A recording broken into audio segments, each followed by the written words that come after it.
moi, ce que je dis par rapport au RSA, le RSA qui est la continuité du RMI, qui a été mis en place par Rocard. J'ai un coup de pompe, la société nous aide pour redémarrer, pour me reconstruire et me réinsérer dans la société. C'était l'origine du RMI, je pense que c'était ça. Ensuite est arrivé le RSA, et le RSA qui était dans cette continuité. Et on se rend compte qu'aujourd'hui, nous, au niveau d'Emmaüs, c'est qu'à partir du moment où des gens qui venaient à Emmaüs venaient, ce que je dis, consommer Emmaüs. Parce qu'ils avaient un besoin d'être logés, ils avaient besoin d'être nourris, ils avaient besoin d'être dans une dynamique collective et d'avoir de l'activité. Donc ils venaient à Emmaüs et en même temps ils s'organisaient à partir de leurs besoins et de leur réalité. Et à un moment donné, aujourd'hui, ces gens-là, il y en a de moins en moins qui viennent à Emmaüs. Ils consomment le RSA. Mais je veux dire par là qu'en consommant Emmaüs, ils participaient à une dynamique économique, ils participaient à une dynamique sociale, ils retrouvaient des valeurs culturelles et surtout, ils se reconstruisaient et ils retrouvaient toute une dignité. Ils n'étaient pas exclus, mais ils étaient dans une dynamique, ils participaient à une dynamique, ils se reconstruisaient. Et en consommant le RSA, pour moi, ils s'enferment dans l'inutilité. Ils se détruisent culturellement, ils se détruisent socialement, ils se détruisent même au niveau de la santé. Alors que l'idée du RSA, pour moi, elle est intéressante. On utilise le RSA pour l'objectif qui est la réinsertion, c'est-à-dire 5% se réinsèrent grâce au RSA. La deuxième utilisation, et un des exemples, c'est pour moi Notre-Dame-des-Landes, c'est qu'à partir du RSA, on peut créer son alternative personnelle ou alors créer des alternatives collectives. Que moi, je ramène ça un peu au revenu universel. Et je trouve ça très intéressant. Et c'est là qu'il faut voir comment amener tout le monde à être dans une dynamique participative à partir du revenu universel.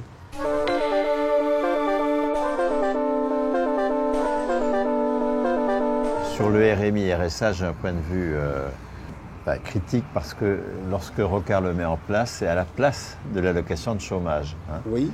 En 84, la convention UNEDIC réduit considérablement l'indemnisation du chômage et du coup, des tas de chômeurs se retrouvent sans ressources et plutôt que de réaffirmer le droit au salaire pour les chômeurs, ce qui est le propre de l'UNEDIC, les chômeurs ont droit au salaire. Oui. Rocard va dire, ben non, les chômeurs, c'est des pauvres qui ont droit à un revenu minimum. Moi, je trouve ça une grande régression, de poser les individus comme pauvres et non pas comme travailleurs ayant droit à du salaire. Nous avons besoin d'être reconnus comme travailleurs, pas d'être reconnus comme des pauvres qui en ont des besoins. Sinon, ça risque de nous enfermer dans la pauvreté, précisément. À leur revenu, ils nous reconnaissent comme des êtres de besoin qui avons droit du pouvoir d'achat et qui nous pouvons nous enfermer, justement, éventuellement, dans une logique de repli sur soi, d'inutilité sociale, etc., etc.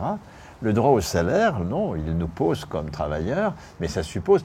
Par exemple, la CGT a une revendication tout à fait intéressante qui dit « maintien du contrat de travail entre deux emplois ». Il ne suffit pas de conserver son salaire entre deux emplois, c'est de conserver son contrat de travail, c'est-à-dire d'être dans un collectif, de ne pas être livré comme un individu sur le marché du travail, parce que là, il y a un risque de désocialisation. Moi, je pense que en permanence, chacun devrait être inclus dans un collectif de travail, parce que moi, j'impute pas aux personnes le fait qu'elles se désocialisent.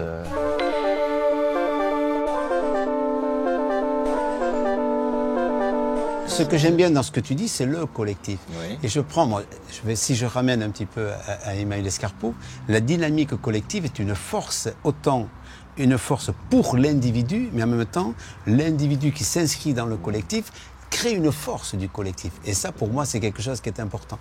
Mais à partir du moment que tu es dans cette dynamique collective, et c'est là que moi, je ne vais pas employer le mot travail, moi, j'emploie le mot participation. On participe en fonction de ses capacités physiques, de ses capacités morales et de ses capacités intellectuelles. Si tu veux, la force du village ici, c'est qu'il s'inscrit dans la logique du marché. Oui. Et il y a une forme de réussite économique. Bien entendu. On n'est pas dans un dispositif marginal, on est au cœur même de notre vie, qui est de produire des marchandises, de les vendre et de produire de la valeur économique à travers cette activité. Pour moi, le mot travail, il est vraiment totalement lié à la personne, mais à condition que nous soyons aux manettes. C'est-à-dire que c'est nous qui produisons, c'est nous qui décidons. Qu'on est responsable. Voilà, responsable. Et ça, le mot responsable est décisif.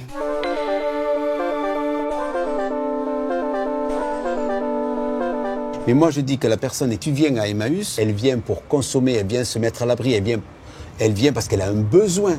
Après, c'est comment elle transforme ce besoin en appétit de création. Oui. Tout à fait. Moi, c'est ça qui m'intéresse. Comment la personne, après, elle devient acteur, elle devient auteur, et comment on lui permet d'être acteur et auteur de l'évolution de la structure dans laquelle elle est, pour qu'elle soit vraiment partie prenante du collectif. À partir du moment que la personne, elle est actrice et auteur de l'évolution de la structure, elle évolue elle-même, et en même temps, elle fait évoluer le collectif, et elle retrouve toute sa dignité, ce qui est l'objectif initial du mouvement d'Emmaüs, de l'abbé Pierre, que la personne redevienne un homme debout. Ça, c'est l'objectif. Et pour que la personne redevienne un homme debout, il faut qu'elle soit totalement reconnue par sa participation à l'activité, et en même temps, sa participation, elle doit être jusqu'à reconnaître qu'elle s'est appropriée totalement les décisions de l'évolution de la structure. Ça m'intéresse parce que le mot appropriation, c'est précisément celui qu'utilisent les étudiants qui sont mobilisés contre Parcoursup. Oui. Ou ce qui est à l'ordre du jour de la grève de la SNCF. Il s'agit que les cheminots s'approprient cet outil. Oui. Si on veut vraiment aller au bout de la démarche, on a une mobilisation exceptionnelle des cheminots en ce moment. Cette mobilisation, c'est pas simplement une mobilisation contre, c'est une mobilisation pour un autre service public du ferroviaire, pour affirmer une autre façon d'organiser les déplacements, etc. Et ça, les travailleurs eux-mêmes doivent devenir les propriétaires d'usage de l'outil SNCF. Les cheminots doivent en être les propriétaires, tout comme ici, les compagnons s'approprient l'outil. Et pour moi, c'est l'horizon de toute émancipation. C'est que les travailleurs s'approprient l'outil de travail. C'est fondamental. Chassent les actionnaires, chassent les prêteurs. Tout à fait. Et là où je suis d'accord avec ce que tu dis, c'est qu'à partir du moment, et moi je le constate, si aujourd'hui le village Emmaüs Lescarpeau, on en est arrivé où est-ce qu'on en est arrivé, c'est parce qu'on est dans une dynamique d'horizontalité et non de verticalité. Et tout ce qui se construit ici, et toutes les décisions que nous prenons, moi je dis dans mes termes, je dis nous prenons les décisions dans l'instant, avec les acteurs concernés, et non en instance. Parce que quand on prend les décisions en instance, c'est là qu'on se trompe totalement et on donne un pouvoir à des gens qui ne connaissent pas la réalité du terrain. Je ne connaissais pas cette distinction entre instance et instant, mais c'est bien, c'est effectivement intéressant. Pour moi, ça, c'est quelque chose qui me paraît fondamental. C'est une calamité, oui.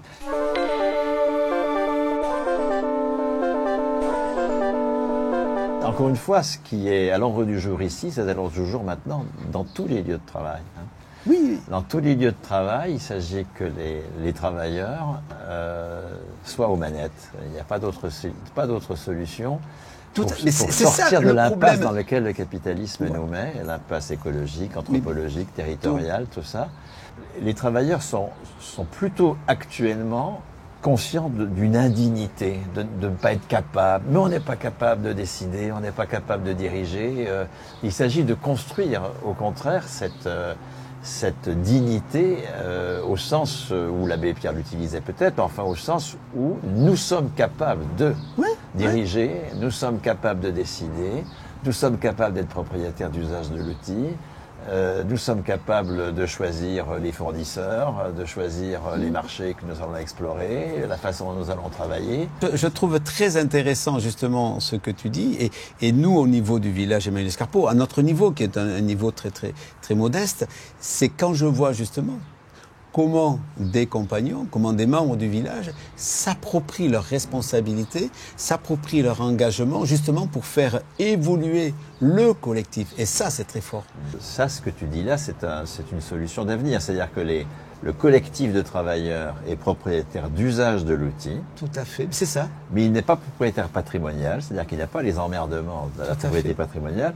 La propriété patrimoniale appartient à une collectivité publique qui, par ailleurs, assure la continuité. La distinction, effectivement, entre propriété d'usage et propriété patrimoniale, dès lors que tout ça est non lucratif, on ne cherche pas à se faire des sous sur le travail d'autrui, comme dans le capitalisme. Tout à fait, tout à fait. C'est tout On à fait passionnant. on réinvestit tout notre engagement au profit du collectif, en ayant soi-même un équilibre de vie normal. C'est le capitalisme qui nous culpabilise en même temps. Tout à fait. Il nous irresponsabilise puisque nous ne décidons pas de l'investissement, on ne décide pas de ce qu'on produit, on ne décide pas dans les boîtes capitalistes, on ne décide pas qui produit, qui est licencié, qui est embauché, on ne décide de rien de l'essentiel. On ne décide pas des fournisseurs, on ne décide pas des clients, on ne décide de rien. Bon, et en même temps qu'on ne décide de rien, on est culpabilisé en permanence. Tout à fait. On est susceptible d'être licencié. On a un entretien avec le N+1 qui nous dit mais est-ce que tu es vraiment à ta place? On est suspect tout le temps. Oui. Ou alors on doit payer la dette puisque l'entreprise elle s'est endettée. Oui, et donc il faut que le travailleur, on ne travaille pas pour produire quelque chose, on travaille pour payer la dette vis-à-vis du prêteur.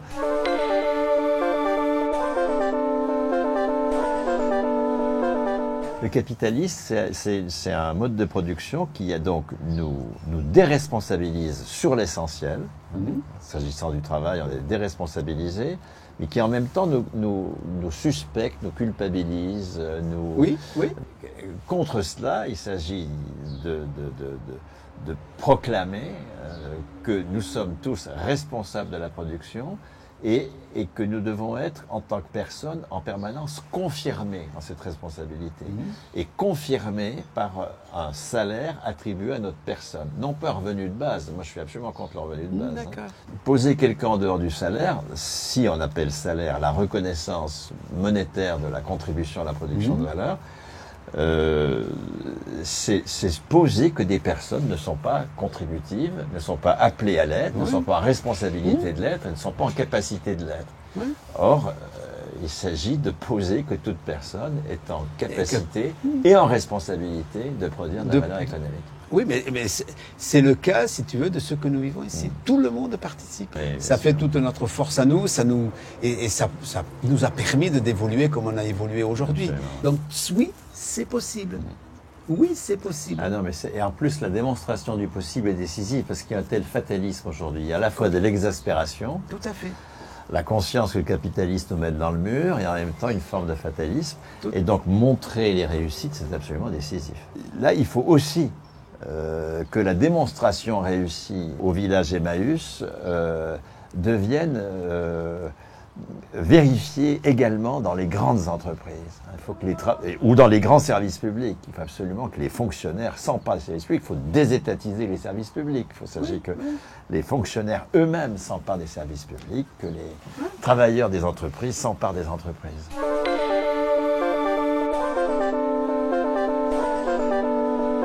Plus on va et plus on veut développer justement cette dynamique participative, que tu n'aimes pas ce mot, mais je le redis, cette dynamique participative en créant divers ateliers où là, chacun peut exprimer son savoir, peut exprimer sa compétence et peut aussi acquérir des compétences par l'échange qu'il puisse y avoir.